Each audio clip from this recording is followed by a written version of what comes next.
আসসালামু আলাইকুম রাহমাতুল্লাহ। ওয়ালাইকুম আসসালাম ওয়া রাহমাতুল্লাহ। ভাই কেমন আছেন? কোথায় আছেন?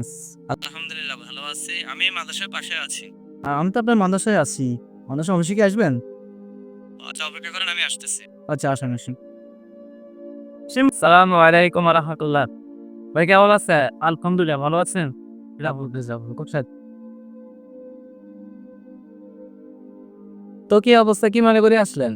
আসলে আমি একটা বিষয়ের জন্য, বিষয়টা হচ্ছে যে আমাদের চট্টগ্রামে হিন্দুরান ইসকনের নামে একটা সংগঠনের জঙ্গি সন্ত্রাসীরা আমাদের একটা মুসলিম ভাইকে হত্যা করছে। কি বলেন, বাংলাদেশে এটা? বাংলাদেশে এতে যে মুসলমান শহীদ হয়? জি, এটা চট্টগ্রামের ঘটনা, কত দুই একদিনের ঘটনা। এ নিয়ে আমাদের ভূমিকা থাকা জরুরি কিনা বলে? অবশ্যই আমাদের ভূমিকা থাকে। কি সংগঠনের নাম জানেন বললেন? হ্যাঁ, এটা হচ্ছে যে বাংলাদেশের মানবতা বিরোধী এবং ইসলাম বিরোধী মানুষের মধ্যে বিবাদ তৈরি করার জন্য এরা সংগঠন হিসেবে এরা কাজ করতেছে। ইসকন হচ্ছে এরা সন্ত্রাসী সংগঠন, এরা ইসলাম বিরোধী, দেশ বিরোধী। এরা চাচ্ছে বাংলাদেশের মানুষের মধ্যে একটা বিভেদ তৈরি করে বাংলাদেশকে ভারতের একটা রাজ্য তৈরি করার জন্য চাইতেছে। আমরা এখন মুসলমানরা দ্বারা শুধু খাবো যেন কোনোভাবে ইসকন বাংলাদেশের মধ্যে বিভেদ তৈরি না করতে পারে। এই জন্য আমাদেরকে জনগণকে সোচ্চার করতে হবে। এই জন্য আমাদের আরব সমাজকে এবং মুসলিম সমাজকে ভূমিকা রাখতে হবে। ঠিকই না বলে না?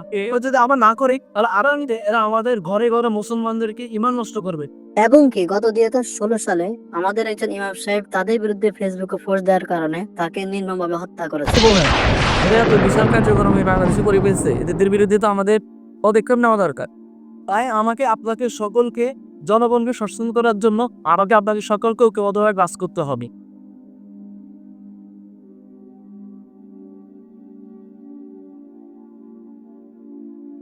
আসসালামু আলাইকুম। কি অবস্থা, ভালো আছেন? কি অবস্থা? আর অনেকদিন পর আপনাদের সাথে দেখা। কি অবস্থা, ভালো আছেন? আর বসুন। আপনারা আসছেন, ভালো করছেন। এই ভাইয়ের সাথে একটা জিনিস আলোচনা করা কি নেবে? প্রেমদায়ী ইসকন নামে একটা সন্ত্রাসী সংগঠন গত কয়েকদিন আগে আমাদের একজন ভাই অ্যাডভোকেট সাইফুল ইসলাম ভাইকে চট্টগ্রামে তারা নির্মমভাবে জবাই করে হত্যা করছে এবং তাকে শহীদ করা হয়েছে। তো আমরা চাচ্ছি যে ইসকন জঙ্গি সংগঠনকে, সন্ত্রাসী সংগঠনকে সারা বাংলাদেশে নিষিদ্ধ করা হয়। হ্যাঁ অবশ্যই এদেরকে নিষিদ্ধ করা দরকার, যেহেতু এরা জঙ্গি সংগঠন। অবশ্যই আপনাদের পাশে আছে। হ্যাঁ মাশাআল্লাহ, যাক আপনারা আছেন। তো ভাই দেখছেন, যদি এইভাবে আমরা একটা জাগরণ তৈরি করতে পারি, মানুষের কাছে যদি এই জিনিসটা পৌঁছাতে পারি যে এরা একটা সন্ত্রাসী সংগঠন, জঙ্গি সংগঠন, তাহলে ইনশাআল্লাহ বাংলাদেশে রাষ্ট্র পর্যায়ে এদেরকে নিষিদ্ধ করা হবে। আর আজকে শুনছিলাম আমাদের একটা যে বিক্ষোভ মিছিল আছে তাদের নিষিদ্ধ দাবিতে। কি বলেন, আপনারা সবাই যাবেন?